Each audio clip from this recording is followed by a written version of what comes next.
Chellapandian sir வணக்கம். ரொம்ப நாள் கழிச்சு வரீங்க சார். இந்த கேஸில் ரொம்ப முக்கியமானது என்ன அப்படின்னா சார், இந்த கேஸ் நீங்கள் பேப்பர்லாம் படிச்சுட்டு இருப்பீங்கன்னு நினைக்கிறேன். இருந்தாலும் நான் கேட்டுறேன், அப்போ பார்க்குறவங்களுக்கு புரியும் சார். மேக்சிமம் ரீட்டைல் ப்ரைஸை விட ஒவ்வொரு பாட்டிலுக்கும் கூடுதலாக 10 ரூபாயிலிருந்து 20 ரூபாய் வரை, இல்லை சில பாட்டிலுக்கு 30 ரூபாய் வரை, 40 ரூபாய் வரை வாங்குறாங்க. அப்படிங்கிறது தான் இந்த கேஸில் இருக்கக்கூடிய மெயினான சார்ஜ் சார். அதனுடைய கிளை பிரச்சனைகளையும் இணைத்து ஒரு பெரிய 2 பக்க அறிக்கையாக இந்த ரெய்டுக்கு பிறகு இவர்கள் என்ஃபோர்ஸ்மெண்ட் டைரக்டரேட் வெளியிட்டுருச்சு. அதில் தான் இந்த 1000 கோடி சொல்கிறது. அதில் டிரான்ஸ்ஃபர் எல்லாம் கூட அடக்கமாக இருக்குது. நாங்கள் அதுக்கெல்லாம் போக விரும்பல. உங்ககிட்ட நாங்கள் தெரிஞ்சுக்க விரும்புறது, நீங்கள் விழிப்புணர்வு சங்கமாக இருப்பதனால் இந்த பிரச்சனையெல்லாம் நடந்த பிறகும் கூட இன்னைக்கு தேதி வர இந்த கூடுதலாக 10 ரூபாய் வாங்குறத எல்லா இடத்துலையும் வாங்கிட்டு தான் இருக்கிறாங்களா? சார் சிரிக்காம சொல்லுங்க. இந்த ரைடு நடந்த அன்னைக்கு பார்த்தீங்கன்னா நான் நேரடியாகவே டாஸ்மாக் கடைக்கு போனேன். சரி, இவ்வளோ பரபரப்பாக ஈடி ரைடு இருக்கு, கண்டிப்பாக காசு வாங்க மாட்டாங்க அப்படிங்கிறத நம்பிட்டு தான் அங்கே போனேன். சரி, அதாவது எந்த சலனமும் நீங்கள் நினைக்கிற மாதிரி பரபரப்பெல்லாம் எங்கிட்ட கிடையாது. டாஸ்மாக் கடையில் கவுண்டரில் எடுத்து கொடுக்குறவங்களுக்கு எந்த சலனமும் கிடையாது. நீட்டாக அந்த பாட்டிலுக்கு மேலே நீங்கள் சொல்கிறது 5 ரூபா 10 ரூபாலாம் கிடையாது. இப்போ மினிமம் 20 ரூபா எல்லா தமிழ்நாடு முழுவதும். அந்த எக்ஸ்ட்ரா 20 ரூபா வாங்குறத பற்றி எதை பற்றி கவலைப்படலை. அதே அந்த ரொக்கமாக பணத்தை வாங்கி கல்லாப்பட்டில் போடுறாங்க. நம்ம டாஸ்மாக் மது பிரியர்களும் அவங்க கேட்குறத கொடுத்துட்டு அவங்க கொடுக்குறத கொடுப்பாங்க. நாங்கள் அவங்க கேட்குறத கொடுத்துட்டு தான் வாங்கிட்டு இருக்கோம். நீங்கள் நினைக்கிற மாதிரி இந்த பரபரப்பு இதெல்லாம் பல ஆண்டுகளாக என்னமோ சொல்கிறீங்க. இதுக்கு முன்னாடி இருந்த ஐஜி அதிமுக 10 வருஷம் இருந்தப்போ மிகப்பெரிய ஒரு ரைடு குட்கா விஷயங்கள் பல விஷயங்கள் வந்தது. என்னாச்சு? அதனால் நீங்கள் வேணால் பரபரப்பாக இருக்கலாம். டாஸ்மாக் விற்பனையாளரும் டாஸ்மாக் மது பிரியர்களும் அமைதியாக நாங்கள் கொடுக்குறத கொடுத்துக்கிட்டு இருக்கோம், அவங்க வாங்குறத வாங்கிட்டு இருக்காங்க. ஏங்க 1 மணி நேரம் மதியம் 12 மணிக்கு சரக்கு விற்க ஆரம்பித்தாலும் ஒரு டாஸ்மாக் கடையில் குறைஞ்சது ஒரு சில்லறை விற்பனை டாஸ்மாக் கடையில் 200 பேர் மதியம் 12 மணிலேருந்து இரவு 10 மணி வரைக்கும் ஒரு 200 பேர் கோட்டர் வாங்குறாங்க. அப்படின்னா பாட்டிலுக்கு 20 ரூபான்னா என்னாச்சு? 1 மணி நேரத்தில் 50 பேர் வாங்கினா கூட காசு வந்துடும். அதை உடனடியாக லஞ்ச ஒழிப்புத்துறையோ இது எதையோ பிடிச்சிருந்தா இன்னைக்கு இந்த பிரச்சனையே கிடையாது. ஒரு நாள் முழுவதும் கல்லாப்பட்டில் பணம் கிடக்கு. அதை கண்டுபிடித்து ரொக்கமாக பிடிப்பதற்கு இல்லை. நாங்கள் பாட்டுக்கு மேலே 10 ரூபா ஏன் வாங்குறேன்னு கேள்வி கேட்டால் போதும், அடுத்த நிமிஷம் கண்ணியமிகு காவல்துறை கப்பல் பிடிச்சி சேவட்டில் அறையிறாங்க உங்களையா. நிச்சயமாக அந்த அளவுக்கு நீங்கள் டாஸ்மாக் மது பிரியர்கள் ஏன் நீங்கள் எம்ஆர்பி விலைக்கு மேலே நீ காசு வாங்குறேன்னு கேட்டுட்டு அடுத்த நிமிஷம் சட்டையை பிடிச்சிருக்காங்க. ஆனால் இவ்வளவு விற்பனை ஈடி ரைடு வர்ற அளவுக்கு கோடிக்கணக்கான பணம் எம்ஆர்பி விலைக்கு மேலேன்னு விவாதம் பண்ணுறீங்க, எல்லாம் பண்ணுறீங்க. இத்தனை கோடி எங்க மதுபான ஆலையில் மத்திய அரசுடைய அதிகாரி உட்கார்ந்துருப்பாரு. அந்த ஆல்கஹால் எவ்வளவு பாட்டில் உற்பத்திக்கு எவ்வளவு தேவை, அது எவ்வளவு வெளியில் போகிறது எல்லாமே தெரியும். அப்போ அதையும் தாண்டி வருது. அங்க ஒரு மத்திய அதிகாரி உட்கார்ந்துருக்கிறாரு. மத்திய அரசாங்கத்தோட மாநில அரசு அதிகாரி இருப்பாருன்னு தெரியும். 2 பேர் இருக்காங்க, அவங்க கண்டிப்பா இருப்பாங்க. ஏன்னா உங்களுக்கு இந்த ஈத்தைல் ஆல்கஹால் அந்த கள்ளச்சாராயம் கலந்துடக்கூடாது. அந்த மதுபான ஆலையில மத்திய அரசுடைய அதிகாரி கண்காணிப்பை தாண்டியில் வெளியில சரக்கு போக முடியாது. ஓ அப்படியா சார்? இப்போ அட்டானமஸ் யூனிவர்சிட்டியில பாத்தீங்கன்னா யூஜிசியினுடைய நாமினி போர்ட் ஆஃப் மேனேஜ்மெண்ட் போர்டில் யூஜிசியினுடைய நாமினியாக ஒருத்தர் இருப்பாருங்க. அதுபோல இந்த லிக்கர் ஆலைகளிலும் மத்திய அரசாங்கத்தினுடைய எனக்கு தெரியல, தயவு செஞ்சு எனக்கு தெரியல. அதாவது இந்த அது கலால்துறை சார், ஸ்டேட் கவர்மெண்ட் தான் எவ்வளவு வரி கட்டணும், மத்திய அரசுக்கு வரி கட்டணும் இல்லையா? அப்போ அந்த அதிகாரியுடைய கண்காணிப்புலயும் இருக்கும். அதை தாண்டி குடோனுக்கு போகுது. இந்த மாதிரி எல்லாம் பண்ணிட்டு கண்கூடாக 500 ரூபாய் லஞ்சம் வாங்கினா உடனே கப்புனு பிடிக்கீங்க, உடனே பத்திரிகை செய்தி வருது. ஆனால் எங்கள் டாஸ்மாக் ஊழியர்கள் அசால்ட்டாக 12 மணிக்கு வாங்கிட்டு இருக்கிறாங்க. எங்களுக்கு இது நீங்கள் நினைக்கிற மாதிரி இந்த பரபரப்பு இதெல்லாம் ஒரு பெரிய விஷயமே கிடையாது. ஓகே, இதெல்லாம் நாங்கள் கடந்து போய்கிட்டு இருக்கோம். இந்த இப்ப வந்துகிட்டு இருக்கோம் போது டாஸ்மாக் கடையில் விசாரிச்சுட்டு தான் வரேன். இவ்வளவு ரைடு வந்து பாட்டுக்கு மேல அசால்ட்டா வாங்கிட்டு தான் இருக்கு. இப்பவும் வாங்கிட்டு தான் இருக்கு. இப்ப இந்த நிமிடம் நான் இப்ப வரது ஒரு அரை மணி நேரத்துக்கு முன்னாடி ஒரு டாஸ்மாக் கடையில போய் என்ன எங்க மதுப்பிரியத்தை கேட்ட என்னையா அப்படின்னு. அதெல்லாம் ஒண்ணும் இல்லைண்ணே, அது வாடகை நடந்துகிட்டு இருக்குண்ணே, ஒன்றும் பிரச்சனை இல்லைண்ணே. அதனால நீங்க வந்து இந்த பரபரப்பு அங்க பேப்பர் எடுத்தாங்க கேமரா பிடிச்சாங்கலாம் இதெல்லாம் சும்மா நாங்கள்லாம் விஞ்ஞான ஊழலை பார்த்தாளுங்க. ஓகே, சாதாரண ஊழல் இல்லை, விஞ்ஞான ஊழலை பார்த்தவங்க. கீழே மேலே ரைடு நடக்கும், கீழே சீட்டு பேரம் பேசின ஆளுங்க நாங்கள். அதனால கட்சி கொடி இல்லாத கிராமங்கள் இருக்கலாம், கட்டிங் போடாத கிராமங்கள் கிடையாது. நாங்கள் கோட்டையில் கை வைத்தால் தான் யாரும் கோட்டையில் கொடியேற்ற முடியும். எங்களை டாஸ்மார்க் மதுப்பிரியர் 1.5 கோடி பேரை நம்பித்தான் 2026 தேர்தல் இருக்கு.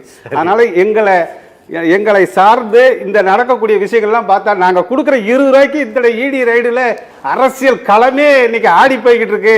அதில் ஏதாவது கிடைக்குமான்னு இந்த ஐயா சொன்ன மாதிரி சில புதுசாக வர கட்சிக்காரர்களும் ஆதாயம் தலை பார்க்கிறார்கள். ஒன்றும் நடக்காது. மீண்டும் திராவிட கட்சிகள் நிமிர்ந்து நிற்கும். ஓகே சார், இந்த ரைடு நான் அவர்கிட்ட பேசுகிறேன்.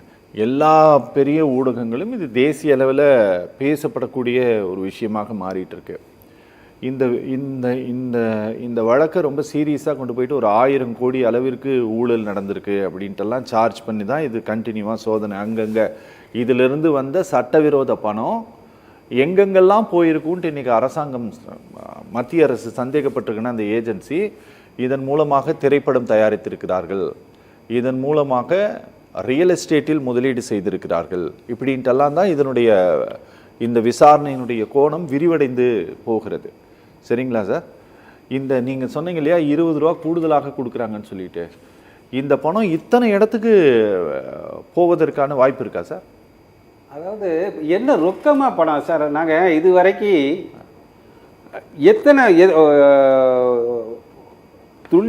ஆனா நீங்க சொல்றது ஒண்ணு நிஜம். இப்ப நீங்க பேசிட்டு இருக்கக்கூடிய இந்த நேரம் வரை கூடுதலாக 10 ரூபா வாங்கிட்டு தான் இருக்கிறாங்க. நாங்க வந்த லேட்டான காரணமே நேரா லைவா இப்ப கடையில கேட்டுட்டு வந்துருவோம் அப்படிங்கிறதுக்காக தான் கேட்டேன். என்ன மதுப்பிரியர்கள் அண்ணா இப்பதான் அங்க போறேன் மீடியா பேச போறேங்கும் போது அதெல்லாம் ஒன்றும் பிரச்சனை இல்லைன்னா அமைதியா நாங்க கொடுத்துக்கிட்டு இருக்கோம், அவங்க வாங்கிட்டு இருக்கிறாங்க, நல்லபடியா சேல்ஸ் போய்கிட்டு இருக்கு. சரி, இந்த ஈடி ரைடை பத்தி கவலை இல்லை அப்படிங்கிறது நீங்க சொல்றது அத்தனைக்கும் போயிருக்கா அப்படின்னா 2003 சில்லறை விற்பனை துவங்கிய காலத்தில் இருந்து இன்றைக்கு வரைக்கும் பில் போடுறதுக்காக கேரளாவில் பார்த்தீங்கன்னா பில் போடுறது ஒரு இடம், சரக்கு வாங்குறது ஒரு இடம். ஆனால் தமிழ்நாட்டில் அந்த பில் போடுற மிஷினுக்காக அந்த பாயிண்ட் சேல்னு ஒன்று சொல்லுவாங்க, அந்த மிஷினை வந்து எங்கள் தங்கமணி ஐயா மதுவிலக்குத்துறை அமைச்சராக இருந்தார், அதுக்கு முன்னாடி நத்த விஸ்வநாதன், இப்போ ஐயா முத்துசாமி இருக்காங்க, எல்லாமே மிஷின் அந்த கரெக்டாக பில்லை போட்டுறணும்னு மிஷினை இன்னும் தேடிக்கிட்டு இருக்கிறாங்க. எவ்வளவோ அவங்க முயற்சி பண்ணிக்கிட்டு இருக்காங்க. ஆனா அப்படி போட முடியாத சூழ்நிலையில இந்த பணங்கள் எல்லாம் நாங்க கொடுக்கக்கூடிய பணங்களை அது நீங்க இவங்க எல்லாம் நீங்க சொல்றது பாயிண்ட் ஆஃப் சேல் யூனிட் சொல்றீங்க. முடியல, அந்த மிஷினை தயார் பண்ண முடியல. ஏன்னா இன்னைக்கு பெரிய பெரிய கம்பெனிகள் எல்லாம் சில்லறை விற்பனை அரிசி பருப்பு விற்கிறவங்க பில்லு வச்சிருக்கான், கரெக்டா போட்டுடலாம். ஆனா இவங்களுக்கு இந்த ஏன்னா பாட்டில் வந்து பெரிய என்னன்னா நாங்கள் வந்து ஒரு கன்சியூமர் தான், 145 ரூபா சரக்கு 20 ரூபா எக்ஸ்ட்ரா கொடுத்து வாங்குறோம். அந்த பாட்டிலுக்கு இன்னைக்கு இந்த வெயில் காலத்தில் கூல்ட்ரிங்க்ஸ் பாட்டில் வாங்கி இப்போ குடிச்சிட்டு தூக்கி போட்டுடலாம். ஆனால் நாங்கள் குடிச்சிட்டு தூக்கி போட முடியாது, அதுக்கு டெபாசிட் 145 ரூபா ப்ளஸ் 20 ரூபா அவனுக்கு மொய் எக்ஸ்ட்ரா கொடுக்கறது, எம்ஆர்பி விலைக்கு மேலே 20 ரூபா கொடுக்கறது, அதுக்கப்புறம் பாட்டிலுக்கு டெபாசிட் 10 ரூபா. ஓகே, இப்போ அந்த நீங்கள் இது மட்டும்தான் போகுது. டெபாசிட் வாங்குற 10 ரூபா நாங்கள் திரும்ப பாட்டில் ஒப்படைக்கும். ரொம்ப கண்ணியமாக பொல்யூஷன் ஏற்படாமல் பக்காவாக எங்கிட்ட நாங்கள் ஒவ்வொரு எங்கள் வேர்வை துளியில் நாங்கள் கொடுத்து வாங்கிட்டு இருக்கிறோம். தயவுசெய்து எங்களை கலங்கப்படுத்தாங்க. இல்லை உங்களை டாஸ்மார்க் மதுப்பிரியர்கள் சார். எங்களுக்கு என்னன்னாங்க சார், 2016 வந்து இந்த டிமானிட்டைசேஷனை வந்து மத்திய அரசாங்கம் நடைமுறைப்படுத்திய போது என்ன பண்ணாங்கன்னா எல்லா இடத்துலையுமே வந்து இந்த பண பிரச்சனை ரொம்ப இருந்தபோது அப்போ அரசாங்கம் எடுத்த ஒரு நடவடிக்கை என்ன அப்படின்னா, நீங்கள் சொல்லக்கூடிய இந்த பாயிண்ட் ஆஃப் சேல் யூனிட் இருக்குது பார்த்தீங்களா, இந்த மிஷினை வைக்கக்கூடியது, நீங்கள் கார்டை போட்டு ஸ்வைப் பண்ணி பர்ச்சேஸ் பண்ணலாம், இதை வந்து அதிகப்படுத்துங்கன்னு சொல்லிட்டு எல்லா வங்கிகள்கிட்டையும் சொன்னாங்க, இதை தயாரிக்கிற கம்பெனிகள்கிட்ட சொன்னாங்க. அப்போ தான் பிரைம் மினிஸ்டர் மோடி வந்து பேசினார், உங்களுடைய செல்ஃபோனையே வந்து நீங்கள் வந்து இனி வரக்கூடிய காலத்தில் வங்கியாக மாற்றிக்கொள்ளுங்கள் அப்படின்ட்டுலாம் பேசினார். அதோட வெளிப்பாடாகத்தான் இன்றைக்கி நம்ம பார்க்குறோம். ரோட்டில் எங்கே போனாலும் ஒரு 4 பழத்தை வச்சுக்கிட்டு ஒரு வயசானவங்க யாரோ உக்காந்துருந்தாங்கன்னா அவங்க பக்கத்தில் கூட அந்த ஸ்கேனர் QR கோட் ஸ்கேனர் இருக்கு. ஆனா இது எல்லா ஒயின் ஷாப்லயும் கிடையாது. முடியல இன்னும் கண்டுபிடிக்க முடியல. அந்த அளவுக்கு பயிற்சி அந்த டாஸ்மார்க் ஊழியர்களுக்கு பயிற்சி கொடுக்குற அளவுக்கு பக்குவம் இல்லை. அது ரொம்ப நீங்க சார் நாங்க முயற்சி பண்ணிக்கிட்டு இருக்கோம் சார். அதாவது ஐயா அப்புறாணி பாவ முத்துசாமி ஐயா அவங்க எல்லாம் எம்ஜிஆர் காலத்துல இருந்தாங்க. அவங்களுக்கெல்லாம் வந்து நேர்மையா வாழ்ந்துட்டு போனவங்க. திடீர்னு ஐயா செந்தில் பாலாஜி வந்தாங்க. அவர்களுக்கும் வந்து இது இல்லை. இதெல்லாம் வந்து ஒரு சரியான வழி நடத்தக்கூடிய அளவில் நாலேஜ் உள்ள ஆள் அங்கே இல்லை. அதனால தான் இந்த மாதிரி இருக்குது. சாதாரண பூ விற்கிறவங்க கூட QR கோடு வச்சுக்கிட்டு 5 ரூபாய்க்கு கூட QR கோடு பணத்தை கட்டிட்டு போகிறாங்க. ஆனால் இதுக்கு அந்த அளவுக்கு இருக்குது. இருந்தாலும் அதெல்லாம் சகிச்சு நாங்கள் போய்கிட்டு தான் இருக்கிறோம். அதனால இந்த பண்ண முடியல இவங்களால முடியல சார்.